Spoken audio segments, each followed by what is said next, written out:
ठीक है भाई, आज हम लोग पढ़ेंगे फाइलम प्लेटीहेल्मिन्थीज और उसमें भी सबसे पहले हम इनका इंट्रोडक्शन देंगे कि होते क्या हैं।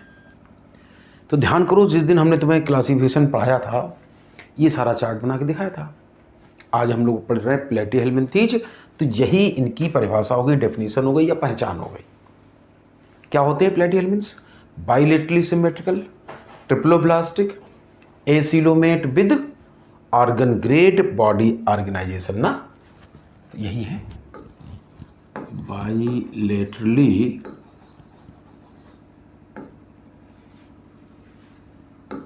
सिमेट्रिकल,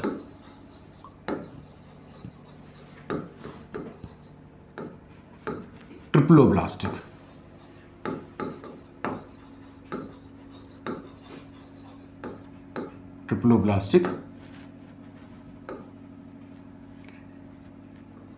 एसिलोमेट,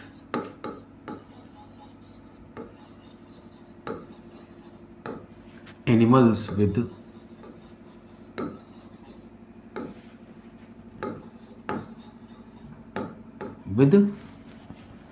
ऑर्गन या ऑर्गन ग्रेड, नहीं ऑर्गन या ऑर्गन सिस्टम ग्रेड, तो विद कहेंगे organ level of body organisation या organ grade of body organisation.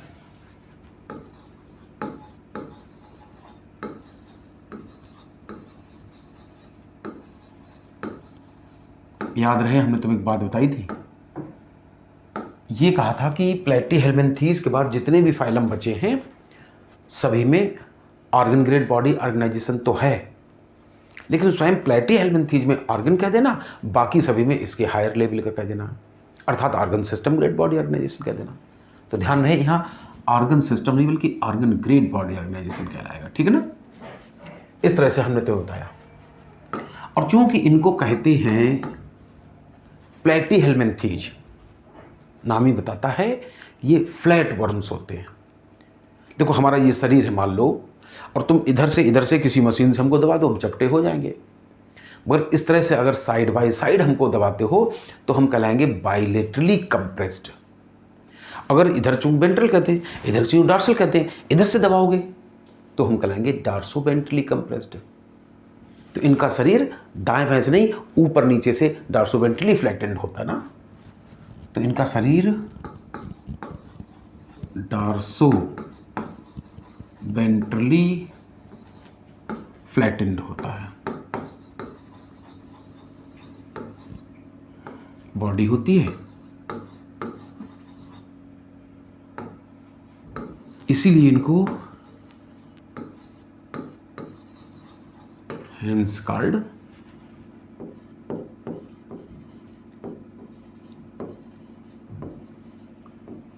Flat worm कहते हैं। इसलिए इस फाइलम के मेंबर को इसलिए फ्लैट वर्म्स कहते हैं। तो ये तो उनकी इंट्रोडक्शन हो गया। और दूसरी, अब सबसे पहले हम लोग बात करेंगे कि इनका निवास स्थान क्या होता है, हैबिटेट। देखो हेडिंग डालने से थोड़ा आसानी से पॉइंट याद हो जाता है। निवास स्थान हम तुम्हें लिखें कुछ, इससे पहले एक बात बताएं, हमें जब क्लासिफिकेशन पढ़ाया जाता था उसकी थोड़ी मदद ले लेते हैं, ठीक है ना। तो हमें प्लेटीहेल्मिन्थीज के 3 क्लास पढ़ाए जाते थे। नंबर 1 टर्बिलेरिया,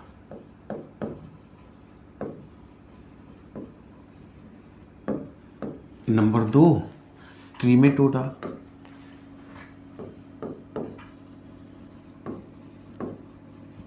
और नंबर 3 क्लास पढ़ाया जाता था सिस्टोडा। ठीक, ऐसे 3 क्लास पढ़ाए जाते थे। और टर्बिलेरिया में एक बात कही जाती थी, चलो डायग्राम की मदद ले लेते हैं। जैसे मान लो ये कोई तालाब है, पानी है, वाटर बॉडी है, और यही कोई मेंबर पाया जाता था, ऐसे इसमें पाया जाता था। ट्रीमेटोडा के जो मेंबर पढ़ाए जाते थे, तो मान लो जैसे किसी का डाइजेस्टिव सिस्टम है, यही गेन लीवर होता था। लिवर के अंदर बाइल डक्ट्यूल होती थी ऐसे।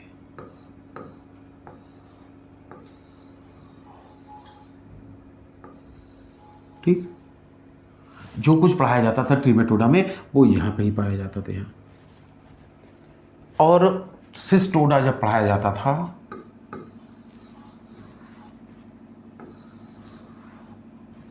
तो इसके मेंबर यहीं कहीं पढ़ाए जाते थे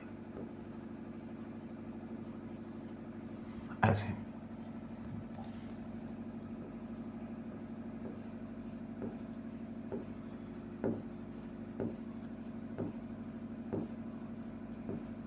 ऐसे पढ़ाए जाते थे। तो दो शब्द जान लेते हैं जिससे हमें एनसीईआरटी पॉइंट समझना में आसानी हो जाए। इसमें ये कहा जाता था कि जो टर्बिलिरिया क्लास टर्बिलिरिया के मेंबर होते थे वो ये कहा जाता था कि फ्री लिविंग हो सकते हैं,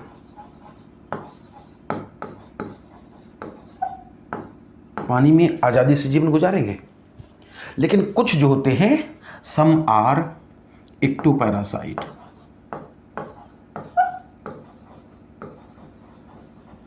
और कुछ दूसरे जानवरों के बाह्य परजीवी हो सकते थे। इसमें जब हमें पढ़ाया जाता था तो इसमें भी कहा जाता है कि कुछ मेंबर जो होते हैं इक्टोपैरासाइट होते हैं,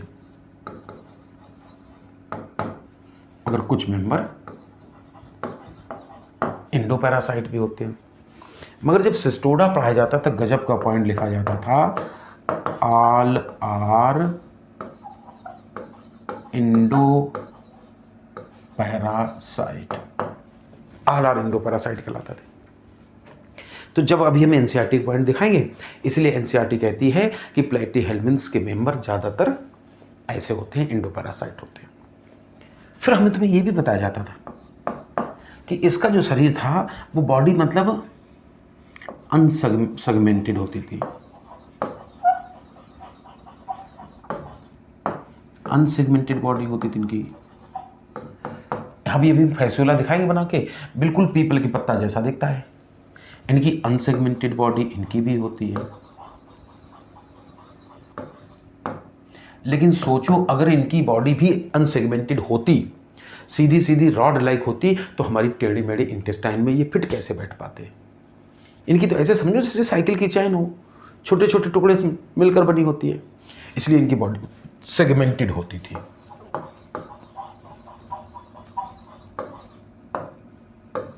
ठीक, हाँ, सेगमेंटेशन तो मैं क्लासिफिकेशन वाले दिन पढ़ाया था। ये कहा था कि प्लेटीहेल्मिन्थ्स में ट्रू सेगमेंटेशन नहीं होता है, स्यूडो मेटामेरिक सेगमेंटेशन होता है। तो इस तरह से बात पढ़ाई जाती थी इनको। चूंकि ये पानी में फ्री लिविंग होंगे, इधर उधर आज़ादी से स्विमिंग करेंगे, इसलिए इनकी बॉडी पे क्या होती थी, ऐसे स्विमिंग करने के लिए कुछ होता था, सिलिया टाइप के होते थे ऐसे। तो इनकी बॉडी बाल सिलिएटेड कहलाती थी और इनकी नॉन सिलिएटेड कहलाती थी। चूंकि हम तुम्हें बताएंगे कि ये फ्री लिविंग हो सकते हैं, तो इनमें लोकोमोशन के लिए कोई स्ट्रक्चर है, भले वो सिलिया ही क्यों ना हो, लेकिन ये दोनों तो इंडोपैरासाइट है। अब हमारी लिवर में, हमारे इंटेस्टाइन में कहाँ मैदान पड़ा जो ये चारों तरफ टहलते फिरें। बल्कि ऐसा हो सकता है कि हमारी इंटेस्टाइन में कभी कभी हमको डायरिया हो जाए, हमारा फीकल मैटर दुगनी स्पीड में बहने लगे और उसी बहाव के साथ निकल के बाहर चले जाए। तो बल्कि इनमें लोकोमोटरी स्ट्रक्चर की जरूरत नहीं, बल्कि ऑर्गन ऑफ अटैचमेंट की जरूरत है। ऑर्गन ऑफ अटैचमेंट जिसको हुक्स कहते हैं, सकर कहते हैं। सकर कुछ नहीं होते हैं, ऐसे मस्कुलर कप लाइक स्ट्रक्चर होते हैं ऐसे, और जहाँ चिपका दिए जहाँ बीच से हवा निकल जाए, ये बड़ा टाइटली चिपक जाते हैं। कहा जाता है सकर्स वैक्यूम प्रिंसिपल पर काम करते हैं। कभी आजमाना हो तो दो हथेली में से गड्ढा बनाना, इनके बीच हवा निकाल देना, तो वह लगेगा हथेली थोड़ी सी चिपक गई। तो वैक्यूम प्रिंसिपल के आधार पर काम करते हैं सकर। तो इस तरह से हम कहेंगे कि इनकी बॉडी वाल तो सिलिएटेड हो सकती है, बाकी दोनों की नॉन सिलिएटेड होती है। तो इनमें लोकोमोशन के लिए हो सकता है सिलिया प्रेजेंट हो। ठीक, इनमें लोकोमोशन के लिए सिलिया प्रेजेंट हो सकते हैं, और इनमें क्या होंगे, बल्कि ऑर्गन ऑफ अटैचमेंट होना चाहिए, जैसे कि हुक्स एंड सकर्स। इनमें भी यही होना चाहिए क्योंकि ये भी इंडोपैरासाइट हैं, तो इनमें भी ऑर्गन ऑफ अटैचमेंट होते हैं, जैसे हुक्स एंड सकर्स। ठीक है ना, ऐसे हमको बताया जाता था। हाँ, हम तुम्हें बताएं, जब हमको खूब डिटेल में पढ़ाया जाता था तो इसमें और तमाम कैरेक्टरिस्टिक थे, जैसे ये खुद ही घूमेंगे, खुद ही अपना भोजन तलाशेंगे और खुद ही खाएंगे, खुद ही पचाएंगे। पचाने के लिए इनमें डाइजेस्टिव सिस्टम होना चाहिए। तो इन दोनों में कहा जाता था कि डाइजेस्टिव सिस्टम होता है। मगर अभी जब तुम्हें डिटेल में हम फैसियोला का डायग्राम बना के दिखाएंगे तो दिखाएंगे कि फैसियोला में ऐसे शरीर होता है पान के पत्ता की तरह, ठीक, और यहाँ माउथ होता है, बक्कल चेम्बर होता है। लेकिन हम तुम्हें बाद में बताएंगे कि यहीं पर ऐसे इंटेस्टाइनल लिम्ब होती हैं जो दूसरी तरफ क्लोज होती हैं, यानी कि टॉप पे माउथ होता है मगर एनस नहीं होता है। ऐसे डाइजेस्टिव सिस्टम को हम लोग इनकम्प्लीट कहा करते थे ना। तो इनमें ये कहा जाएंगे कि डाइजेस्टिव सिस्टम तो होगा लेकिन incomplete.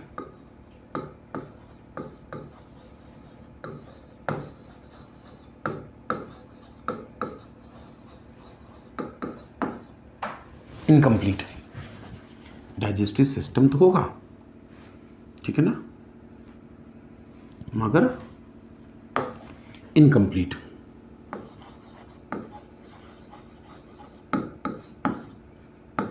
Incomplete digestive system present. इनमें भी यही खास बात है, इनमें भी कहा जाता है कि डाइजेस्टिव सिस्टम तो होगा मगर इनकम्प्लीट।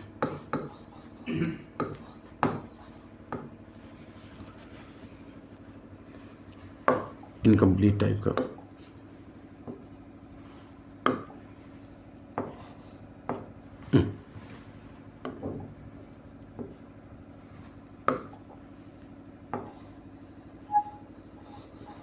इनकम्प्लीट डाइजेस्टिव सिस्टम होता है, ठीक।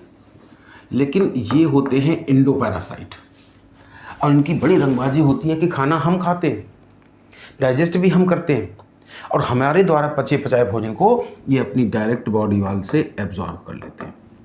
डायरेक्ट बॉडी वाल, इनमें डाइजेस्टिव सिस्टम होता ही नहीं। तो बीइंग इंडोपैरासाइट इनमें ना कंप्लीट ना इनकम्प्लीट, पूरा एब्सेंट होता है। तो डाइजेस्टिव सिस्टम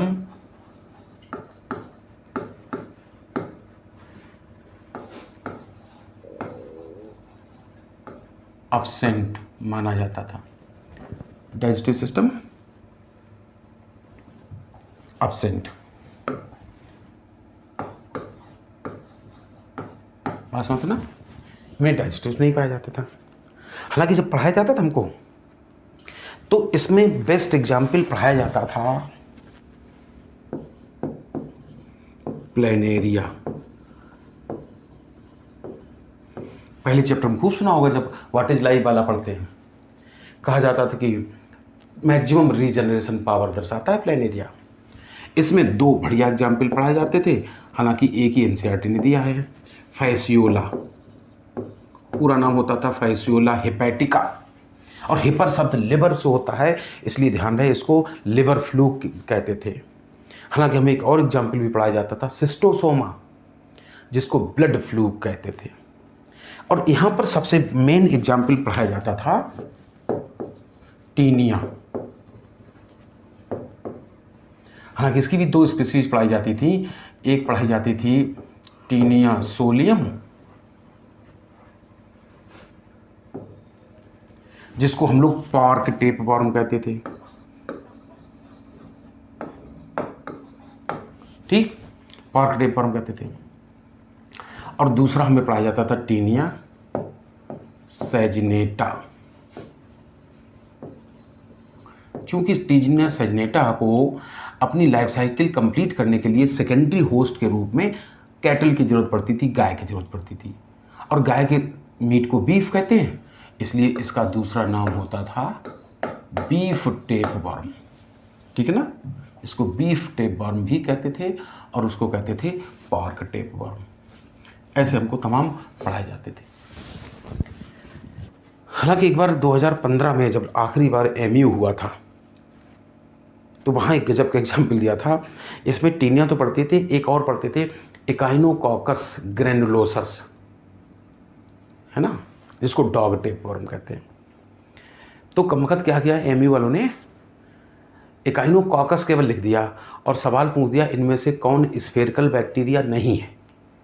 एक ऑप्शन दे दिया स्ट्रेप्टोकॉकस, एक दे दिया स्टेफाइलोकॉकस, एक दे दिया एकाइनोकॉकस, चौथा ऑप्शन कर दिया नन। तो तुम भी जानते हो कि एकाइनोकॉकस बैक्टीरिया नहीं था, एक प्रकार का टेप वर्म था, डॉग टेप वर्म था। यही इसका आंसर था। तो इस तरह से क्लासिफिकेशन पर बेस्ड हमने तमाम थोड़ा याद आसानी से हो जाता। ठीक, अब हम लोग वापस पहुँचते चैप्टर पे जहाँ पे पढ़ रहे थे। ठीक है ना, देखो जरा क्या पढ़ रहे थे। तो हम तुमसे ये कह रहे थे कि पहले हैबिटेट की बात करेंगे, और हैबिटेट में सबको पता है कि कहाँ पाए जाएंगे। तो हमने तुमसे कहा था कि फ्री लिविंग हो सकते हैं, मोस्टली तो इंडोपैरासाइट होंगे,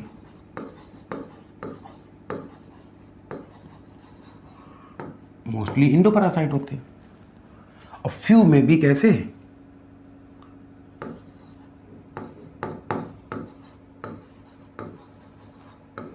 मे बी फ्री लिविंग, जैसा कि अभी बताया था, या इक्टोपैरासाइट भी हो सकते हैं।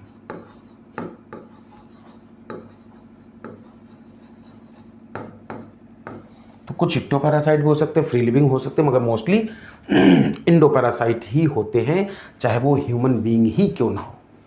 कई एनिमल्स में पाए जाते हैं। अभी तो कहता है सुअर में होगा तो पॉर्क टेप वर्म, कैटल के लिवर में होते हैं, सीप के लिवर में होते हैं ना। तो इस तरह से ज़्यादातर इंडोपैरासाइट होते हैं। हैबिटेट के बाद हम तुम्हें बताएंगे इनकी बॉडी स्ट्रक्चर के बारे में।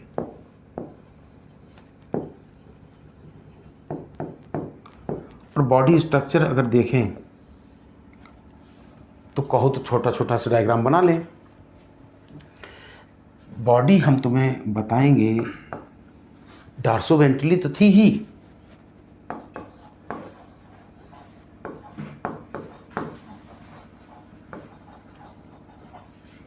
फ्लैट तो है ही, डॉर्सोवेंट्रली फ्लैट बॉडी तो है, लेकिन हमने कहा था उसमें भी बॉडी हो सकती है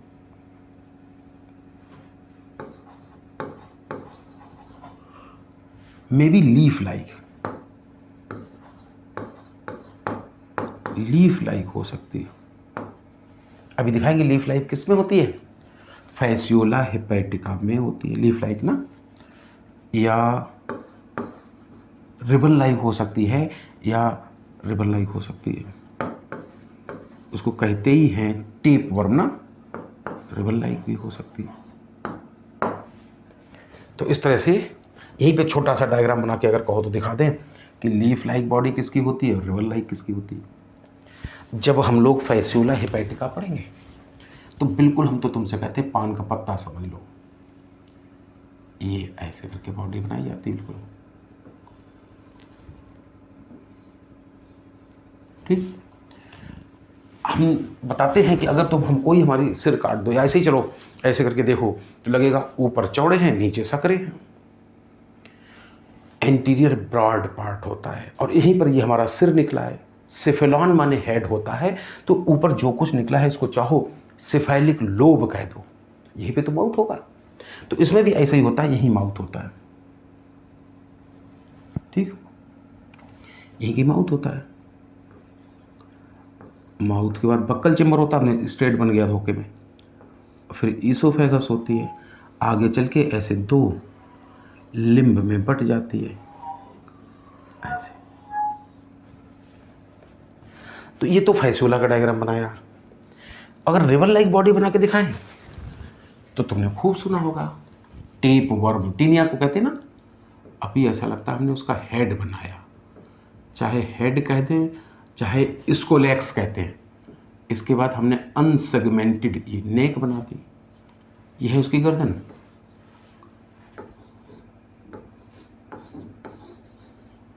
ये है उसका हेड,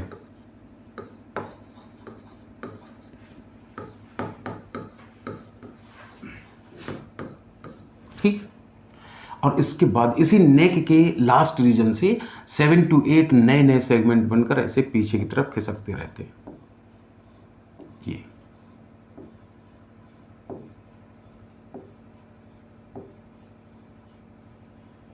ऐसे, तो ये फीता जैसी बॉडी बन जाती है। तो ये जो पार्ट होता है इसको चाहो तो बॉडी कह दो और चाहे स्ट्रोबिला कहते हैं। स्ट्रोबिला कहते हैं, एक सेगमेंट को स्ट्रोबिला ही कहते हैं। तो इस तरह से हमने तुमसे कहा कि बॉडी कुछ भी हो सकती, डार्सो वेंट्रली फ्लैटेंड तो है, लेकिन बॉडी लीफ लाइक हो सकती जैसे कि फैसियोला में होता है, और रिबन लाइक भी हो सकती है जैसा कि टीनिया में होती है, ठीक। इसके बाद हम तुम्हें अभी बताएंगे बॉडी जो होती है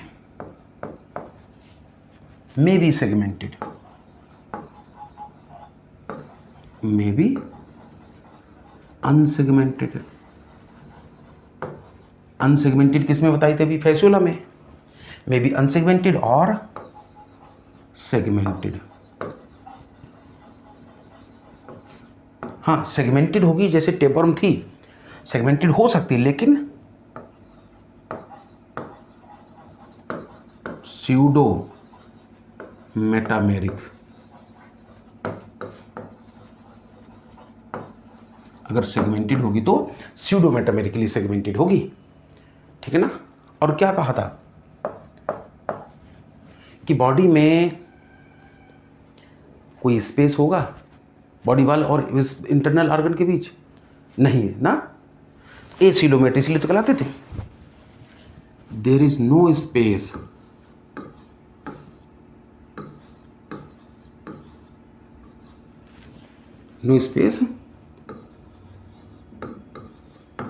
between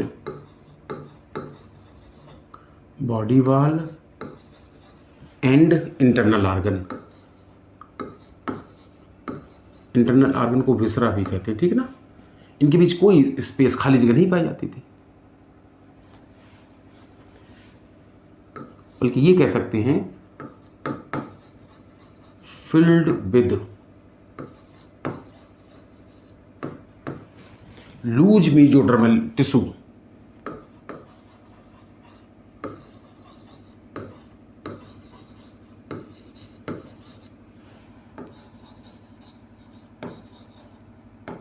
और उस लूज मेसोडर्मल टिश्यू को कहते हैं, loose mesodermal tissue called parenchyma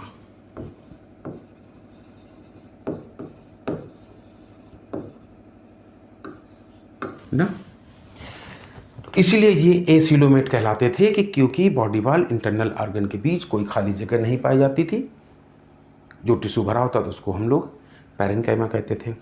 तो इस तरह से हमने तुम्हें इनकी बॉडी स्ट्रक्चर के बारे में बताई। अब एक एक करके फिजियोलॉजी पढ़ेंगे। सबसे पहले चैप्टर का नाम है डाइजेशन एंड एब्जॉर्प्शन।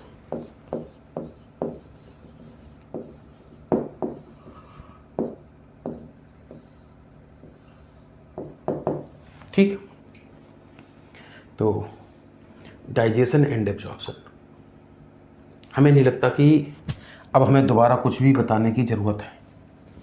क्या कहा था कि डाइजेस्टिव सिस्टम में बी प्रेजेंट और एब्सेंट, है ना।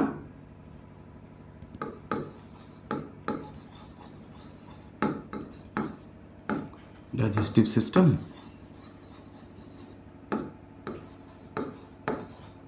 में बी इनकम्प्लीट और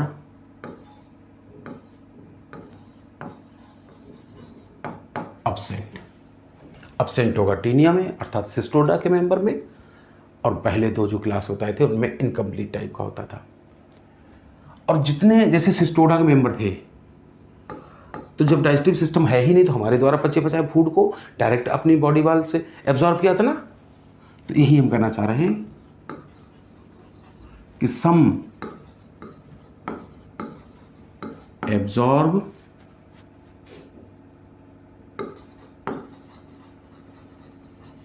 nutrients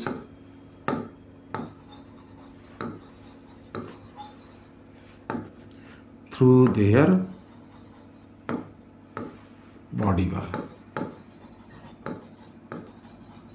कुछ जो है अपनी डायरेक्ट बॉडी वॉल से न्यूट्रिएंट एब्जॉर्ब कर लेते हैं, उन्हीं में से था टीनिया। तो इस तरह से हमने तुम्हें डाइजेस्टिव सिस्टम की बात बताई। इसके बाद हम कहेंगे गैसियस एक्सचेंज की बात। गैसियस एक्सचेंज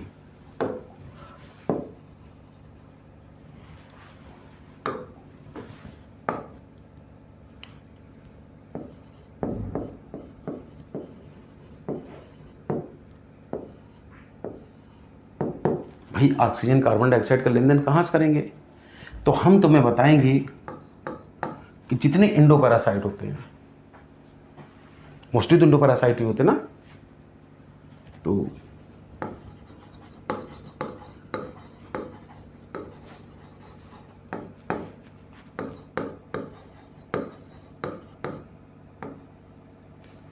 हमने तुमसे कहा था कि जितने इंडोपैरासिटिक फॉर्म होते हैं, अब सोचो हमारे इंटेस्टाइन में है, वहाँ प्राणवायु अर्थात ऑक्सीजन कहाँ रखी? भाई हम लोग भी जानते, बाबा रामदेव भी कहते हैं कि जो हम सांस लेते हैं वो सीधे लंग्स में जाती है, ऑक्सीजन लंग्स में जाती है।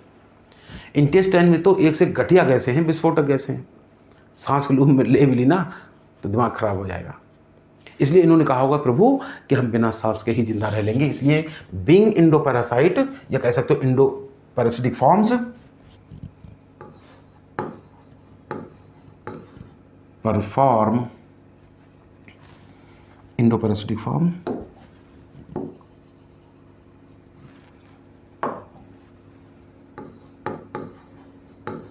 परफॉर्म एनएरोबिक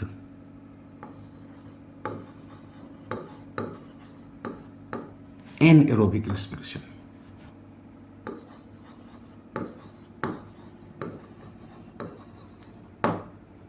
एनएरोबिक रेस्पिरेशन करेंगे क्योंकि वहाँ ऑक्सीजन कहाँ रखी है। तो जितने इंडोपैरासिटिक फॉर्म होते हैं एनएरोबिक रेस्पिरेशन करते हैं, ज़्यादा गैसेस एक्सचेंज की जरूरत नहीं पड़ती। अगर हम बात करें एक्सक्रीशन की, इनके बीच में हमें सर्कुलेशन की बात करनी चाहिए थी, लेकिन हम तुम्हें जब डिटेल में पढ़ाएंगे तो बताएंगे कि सर्कुलेटरी सिस्टम सबसे पहले एनिलिडा में बना था, ये उसके पहले का फाइलम है, इसलिए हमने सर्कुलेशन के बारे में बात नहीं करेंगे। एक्सक्रीशन में हम तुम्हें बताएंगे कि एक्सक्रीशन के लिए इनमें स्पेशल सेल्स होती हैं।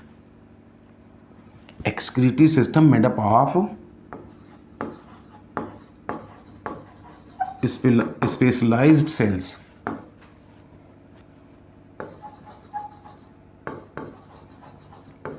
called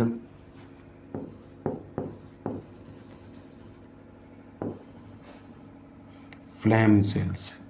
क्या कहते हैं उनको? फ्लैम सेल्स कहते हैं, ठीक है ना। एक्सक्रीशन फ्लैम सेल्स द्वारा होता है। चलो अच्छा कहो तो बना के दिखा दें थोड़ा सा फ्लैम सेल्स के बारे में। हम तुम्हें बताएंगे कि फैसियोला का डायग्राम बना के दिखाई दे रहा है। जैसे मान लो ये है फैसियोला,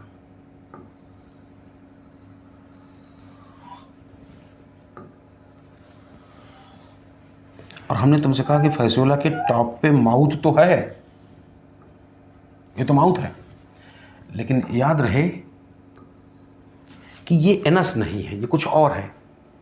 क्या है भाई? अच्छा ये मत भूलना कि पूरी बॉडी के अंदर लूज मीजोडर्मल टिश्यू भरा रहता होगा। इस दलदल जैसे दिखने वाले टिश्यू का नाम क्या बताया था? पैरेन्काइमा। अगर तुम्हें फैसियोला का एक्सक्रीटरी सिस्टम समझना है तो ऐसा करो कि मार्केट से वो प्लास्टिक वाले अंगूर आते हैं ना, जो चाबी के छल्ला में डालते हैं, वो खरीद लाओ। हाँ, खोखले वाले अंगूर, और पूरा का पूरा गुच्छा बंच फैसियोला के बैक साइड से अंदर धंसा दो, तो ऐसा लगेगा तुम्हें ये अंगूर के गुच्छे का मुख्य डंठल है। ऐसा लगेगा कि ये उसकी ब्रांचेज हैं।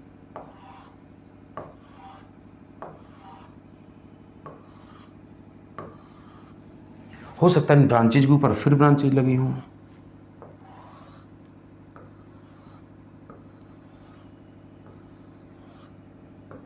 ऐसे अंत में एक एक अंगूर लगाओ,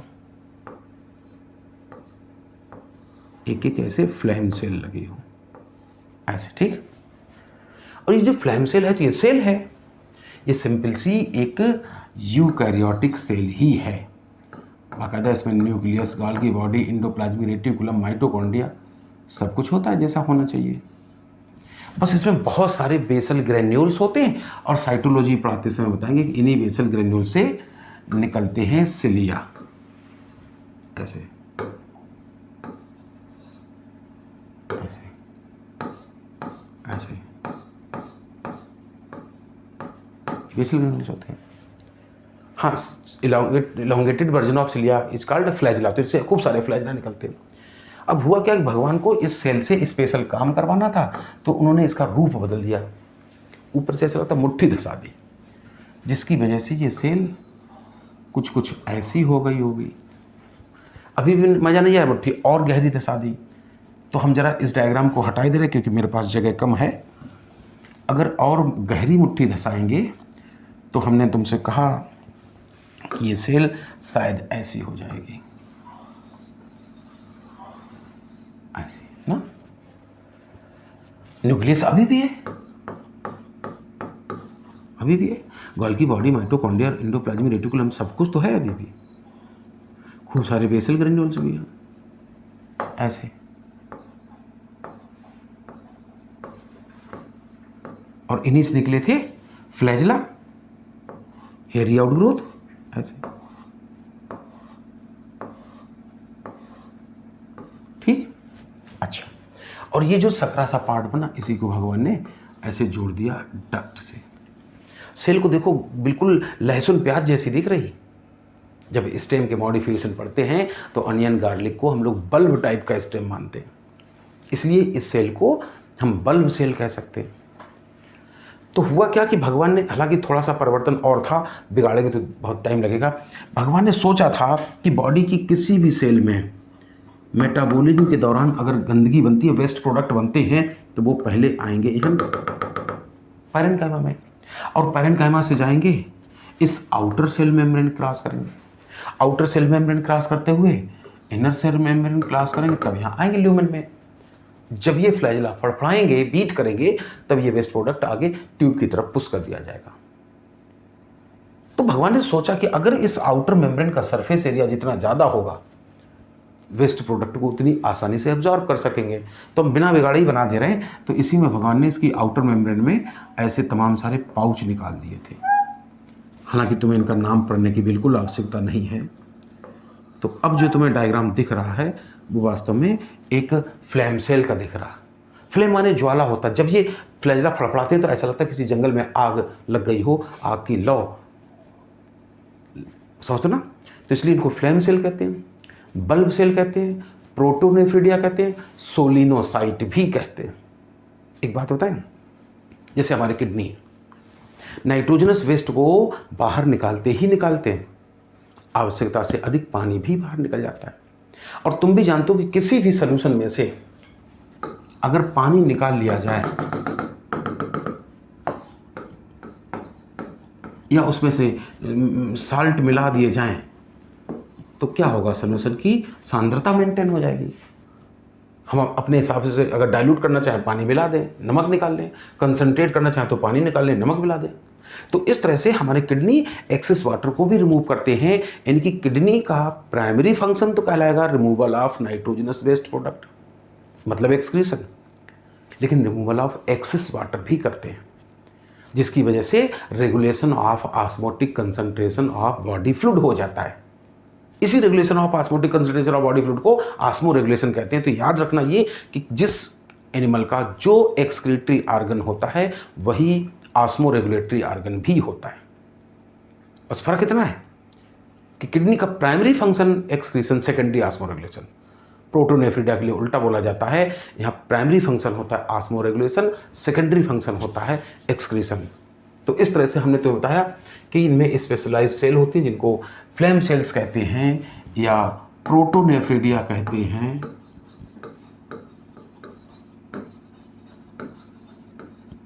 प्रोटोनेफ्रिडिया कहते हैं, ठीक ना। या इन्हीं को क्या कहते थे, बल्ब सेल्स, या इन्हीं को क्या कहते हैं, सोलिनोसाइट कहते हैं। तो इस तरह से कह सकते हो इनका जो एक्सक्रीटरी सिस्टम है उसमें स्पेशल स्ट्रक्चर पाई जाती हैं, स्पेशल सेल पाई जाती हैं, जिनका नाम हमने तुम्हें बताया ये। अच्छा, ये बल्ब सेल या प्रोटोनेफ्रिडिया शब्द भी याद रखना पड़ेगा तुम्हें, क्योंकि हम तुम्हें बताएंगे जब ह्यूमन का एक्सक्रीटरी सिस्टम पढ़ोगे वहाँ पर ये शब्द दिया कि प्रोटोनेफ्रिडिया प्लेटीहेल्मिन्थ्स के अलावा और किस में पाई जाती हैं, तो वहाँ तुम्हें लिखा मिलेगा रोटिफर्स में भी पाई जाती हैं, और साथ ही साथ सिफेलोकार्डेट्स में भी पाई जाती है, जिसमें लैंसलेट या ब्रैंकियोस्टोमा आता है। तो इस तरह से एक्सक्रीशन की बात हम लोग कर चुके हैं। अब हम एक्सक्रीशन के बाद बात करेंगे मूवमेंट एंड लोकोमोशन की। किसकी? मूवमेंट एंड लोकोमोशन की। और हम तुम्हें बताएंगे कि लोकोमोशन में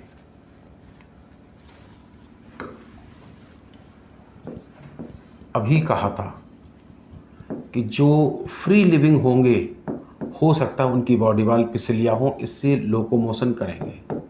लेकिन जो पैरासाइट है उनमें तो ऑर्गन ऑफ अटैचमेंट होना चाहिए ना, तो इसलिए कह सकते हो ज़्यादातर लोकोमोशन नहीं करते।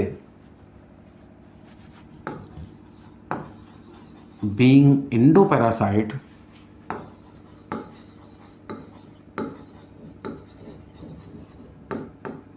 ना, they have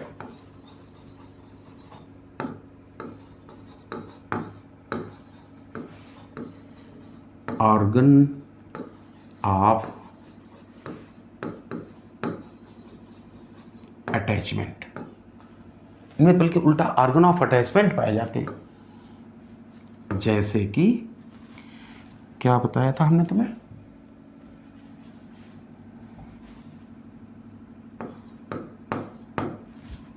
हुक्स हैं और सकर्स हैं, वास्तव में। तो इस तरह से ये इनमें ज़्यादातर लोकोमोटिव स्ट्रक्चर्स नहीं पाई जाती हैं क्योंकि इंडोपैरासाइट होते हैं। इसके बाद अगर हम इनके स्केलेटन की बात करें, कोई स्पेशल बोन्स और कार्टिलेज तो वर्टिब्रेट के अलावा वैसे ही किसी में नहीं पाई जाती हैं।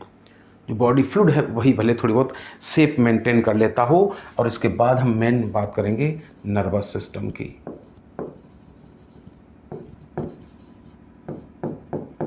इससे पहले कौन सा फाइलम पढ़ाया था? हाइड्रा वाला, सिलेंटेटा, वहीं से नर्वस सिस्टम बन गया था। लेकिन अच्छी बात है कि प्लेटीहेल्मिन्थ्स वो पहला फाइलम है जहाँ से आर्गन बनना शुरू हुए। ब्रेन भी तो एक आर्गन है, तो यहाँ से कह सकते हो कि नर्वस सिस्टम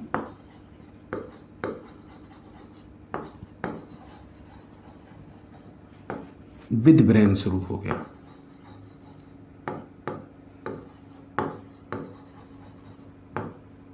ठीक है ना, नर्वस सिस्टम विद ब्रेन यहाँ से पहली बार बनना शुरू हो गया। नर्वस सिस्टम के बाद अगर हम रिप्रोडक्शन की बात करें,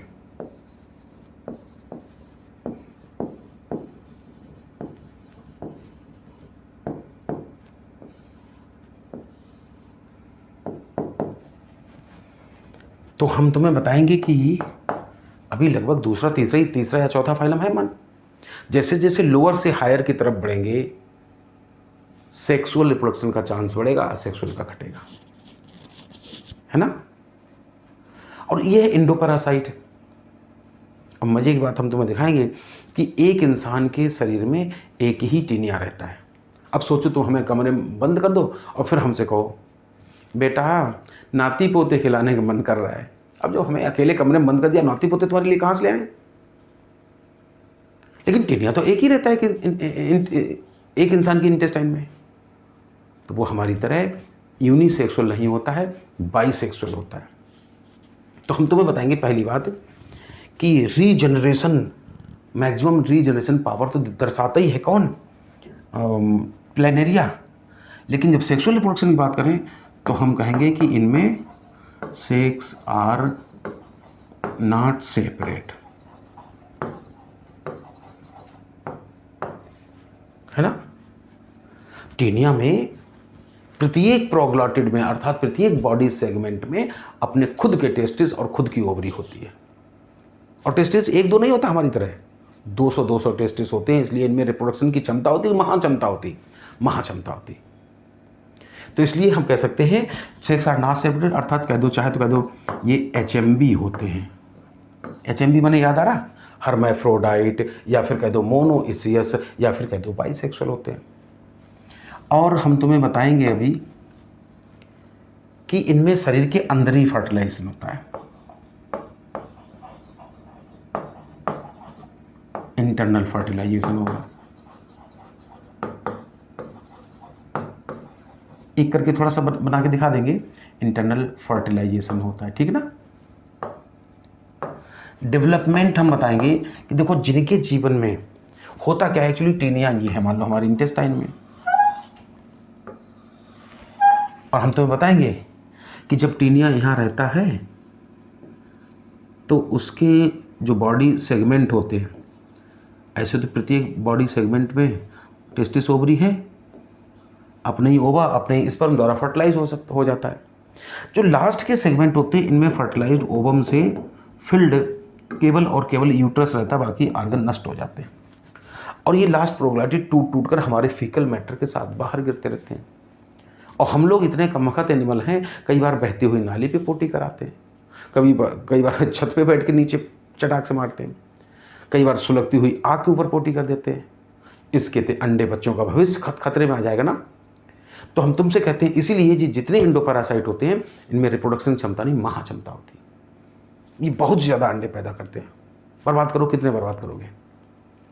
और साथ ही साथ इनके जीवन में मैनी लार्वल स्टेज बनती हैं, जिससे सर्वाइवल का चांस बढ़ जाए। फैसियोला जब डिटेल पढ़ाया जाता था बहुत सारे लार्वा पढ़ाए जाते थे, miracidium, sporocyst, redia, cercaria, metacercaria, miracidium, sporocyst, redia, cercaria, metacercaria. ऐसे हमें वो टेप बॉर्म के तमाम लार्वा पढ़ाए जाते थे, ऑन्कोस्फियर, हेक्साकैंथ, ब्लैडर वर्ट ना। तो इस तरह से हम तुम्हें बताएंगे इनमें इंटरनल फर्टिलाइजेशन तो है और विद मैनी लार्वल स्टेज आती है ना। और जब लार्वा बने कि नहीं किसी लाइफ साइकिल में तो डायरेक्ट डेवलपमेंट कहते थे, इनडायरेक्ट डेवलपमेंट।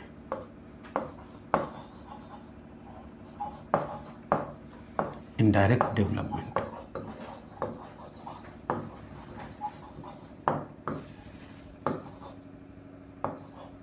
विद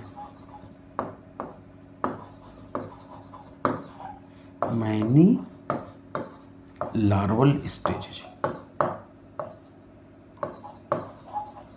अच्छा ठीक है भाई, अभी तो हमने तो तुम्हें कई सारे एग्जाम्पल बताए थे, लेकिन एनसीईआरटी में तो 2 ही दिए मेन। नंबर 1 फैसियोला, जिसको लिवर फ्लूक कहा था, और नंबर 2 टीनिया, जिसको कहा था टेप वर्म, और प्लेनेरिया को हम लोग पहले से ही सुन रखे हैं, ठीक है ना। तो इस तरह से ये चैप्टर लगभग खत्म हो गया।